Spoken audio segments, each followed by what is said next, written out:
Hello guys. I guess. So this is another recording of old school WWE versus modern WWE. This one will be a bit different than the others. This one is Batista versus Roman Reigns. Two powerhouses. Samoan heritage.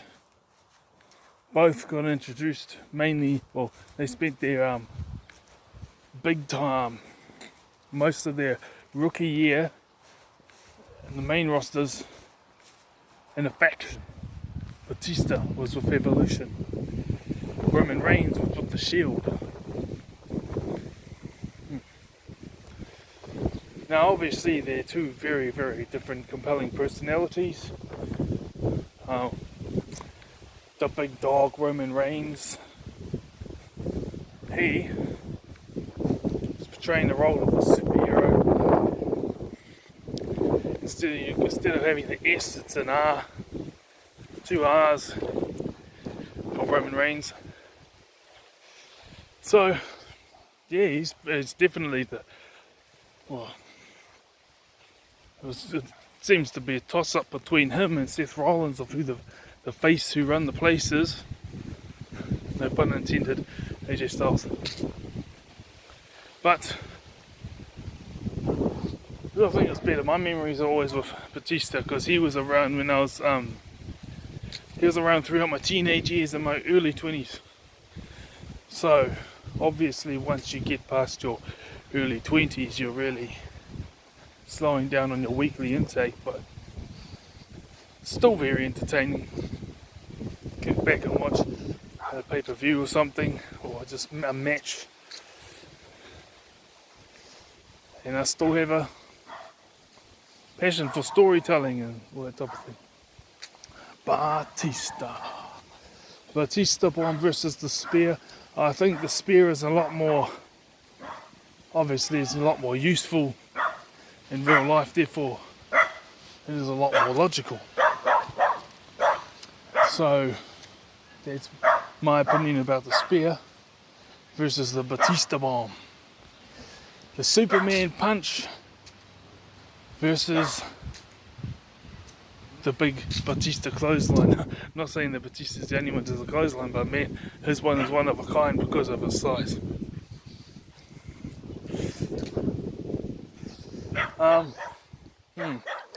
Well, if no one's watching, if the person's not watching, you catch them off guard.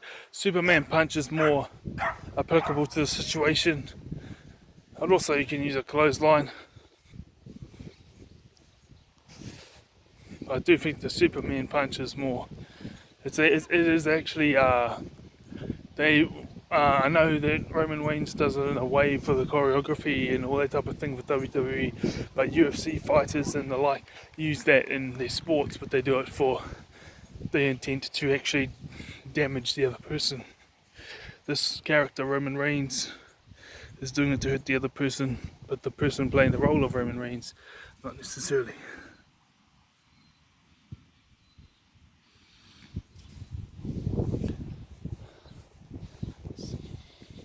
So I was just picking something got stuck between my toes. Yeah, different time of day. I just thought I'd get out. Got out. Well, of course I've been out a few times this weekend, obviously. I haven't been out today, so just went outside the house. 2 weeks, all going according to plan, 2 weeks time. I mean, all going to plan. The coronavirus broke out, so anything could happen, but I'm feeling pretty confident. You know, out of New Zealand, out. So it's that. Just hanging in at my job and again, the orchard and stuff like that. It's not my forte, but I've been putting my effort in, and the boss is like, "Oh, you're a bit slower than the others." But he doesn't know where I'm going, so if he doesn't sack me this week, I'll get to work there, we can get the payment through and then head off. or if he does, then 2 weeks on, or maybe 2 payments from the beneficiaries before I head off to Vietnam, full-time teaching. So yeah, anyway, Batista versus Roman Reigns. Obviously, I like Batista's spine buster a lot more than Roman Reigns' spine buster too. They both evolved. They both got introduced. Now we know that, in my opinion, I think that they do this on purpose, where they might have like 5 key things or so that make the story of the superstar, or like the superstar is on like his weekly performances, not necessarily the whole background, you know. Which would be like courage, skill for fighting, strength, you know, and then like a brains, like, you know, like allegiance making and promo ability, and you know, these all these other things that basically are based around these things. In my opinion, from my notice, usually each superstar is like got superpowers or something, like, you know, super talents in like 2 of those areas. Another 2 areas there are probably like worse than your average superstar, and then when it comes to 1 area, they're about average. And I think WWE do that on purpose, you know, so like just to make it more obvious, because like in real life they'd probably be a bit more leveled out in all areas, but only be slightly above. But then that means that all the way WWE do it, that means that all the superstars, their superpowers are like amazing abilities, and the other opponent who's like, well, how do I match up to these amazing abilities? I can't, because I don't have them, has got all these other amazing abilities that the other make up. So that's how they can get by. That's my viewpoint of it. It makes sense to me.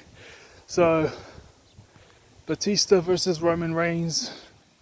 I do think that the styles, I like but to me, the Batista looked a bit more powerful and dominant, and obviously I was watching him throughout my teenage years and my early 20s. Roman Reigns came into the play when I was in my mid-20s, and by then, you know, it's just like, it's not like, wow man, you're dedicated to the characters. It's just like you view it as entertainment from then on, and you know it's entertainment when you're younger, but you still have this real excitement for when your favourite tag teams, or tag teams you like that are close to your favourite, and your favourite heavyweight or cruiserweight contender comes out, and someone who's close to them when they come out, and you're like in your teenage years and you're watching wrestling all the time. It's like, yeah, when they win, and when they win in your mid-20s, it's like, oh, that's cool, you know, like a good entertainment. And when they lose in your teens, it's like, you know, they used to piss me off a little bit, you know. I used to get like, fuck, and then I knew it was choreographed and fake, but still there's always something about it that made you get into it, you know. And then by the time, again, once you're in your early to mid-20s, it's just like you laugh about it, you know, when your favourite character loses, only because it's just like, damn it, they got us, and you know it's all a show. So for that reason, that's why I have a lot more nostalgia and a lot more appreciation, I guess you could say, or reverence for Batista. But no doubt all the teenagers these days, and those who are going on to maybe even the early 20s, will be looking the same way at Roman Reigns. You know, different personalities, but still, you know, that powerhouse, that superhero man. He's a big, tough, solid man, you know, the world champ, the big dog. But putting all nostalgia aside, I do think that the Roman Reigns spear and the Roman Reigns Superman punch is a lot more common sense, a lot more applicable to real life situations than a Batista bomb, which would hurt, but the likelihood of putting someone's head between your legs and lifting them up and slamming them down in a real fight is pretty not very likely. And it wouldn't be anywhere near as pretty. Spine buster, yeah, that's applicable. I did that on some school bullies when I was a teenager. Just pick them up and just, like, you know, someone's picking 5 finger tick and then they start swinging or something.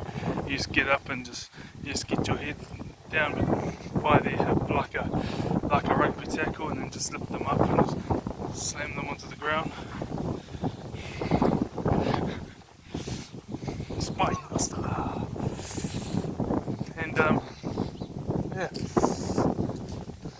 So yes, I do get more of a reaction, and there's always, I'm not like, yeah, but it's like, you know, it's okay, oh cool, oh look at that, you know, when Batista comes back or shows up on a show, because of the kicking back the nostalgic of my teenage years and early 20s when oh yeah, and he carried on to my mid-20s, but I wasn't really a avid watcher for through those times. So early to mid-20s, I wasn't really an avid watcher. It's kind of like ending watching the weekly my early 20s, and then I just relied on YouTube. Well, I do think that Roman Reigns' character is, well, you know, they're part of the Shield. The Shield was actually a bully faction, another bully faction that became a hero faction towards the end because they parted ways, came back together, started fighting against the authorities who were playing the role of indirect manipulation, you know, indirect bullies. They were, you know, playing that role. And therefore, you know, getting that 16-on-1 or 10-on-1 handicap match or something like that. Evolution, yeah, same story, but they were helping out each other. Roman Reigns is the overall better.